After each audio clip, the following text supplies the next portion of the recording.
আমাকে রেপ করা হয়েছিল বিয়ের আগে। পুরো গল্পটা পড়ার অনুরোধ রইল সবাইকে। আমার নাম প্রিয়া আর ওর নাম আশিক। আমরা দুজনকে খুব ভালোবাসতাম। আমি একদিন আশিককে বললাম, আচ্ছা আশিক, তোমাকে একটা কথা বলবো। আশিক বলল, বলো।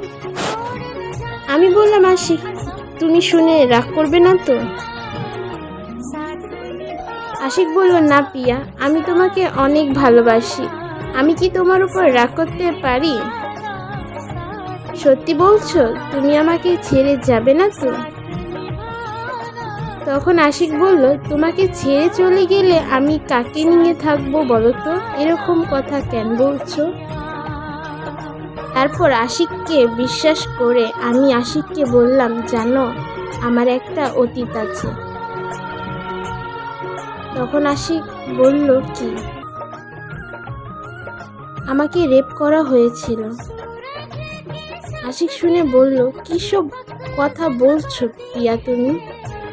আমি কাঁদতে কাঁদতে বললাম, হ্যাঁ আশিক, আমি সত্যি কথা বলছি। এবার তুমি আমাকে খারাপ ভাববে, হয়তো আমাকে ছেড়ে চলেও যাবে। তখন আশিক আমাকে জোরে একটা থাপ্পড় মারল।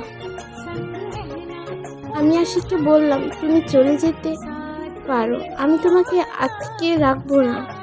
তারপর আমি অনেক কষ্ট বুকে চাপা রেখে বাড়িতে ফিরে আসলাম। বেশ কিছুদিন পর আশিক আমাকে ফোন করলো আর বলল, আমার সাথে একটু দেখা করতে পারবে প্রিয়া?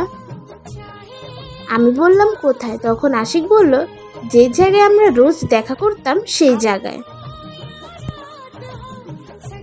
আমি বললাম, ঠিক আছে। আশিক অনেক আগে থেকে এসে আমার জন্য অপেক্ষা করছে।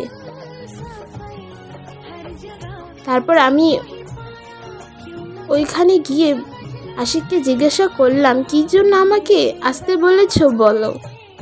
আশিক তখন আমাকে বলল, প্রিয়া, চোখ দুটো একবার বন্ধ করো।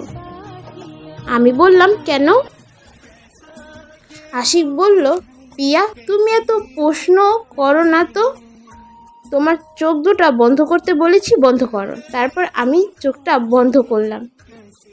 তারপরে আমি চোখ খুলতেই দেখি আশিক ওর বাবা মাকে আমার কাছে নিয়ে এসেছে।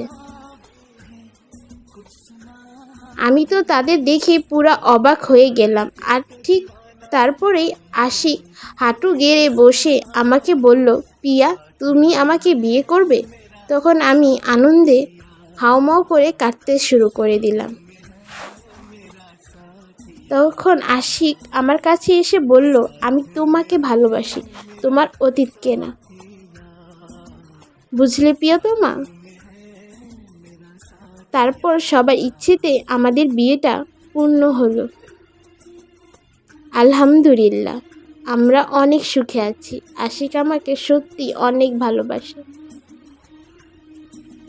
হয়তো একেই বলে সত্যিকারের ভালোবাসা।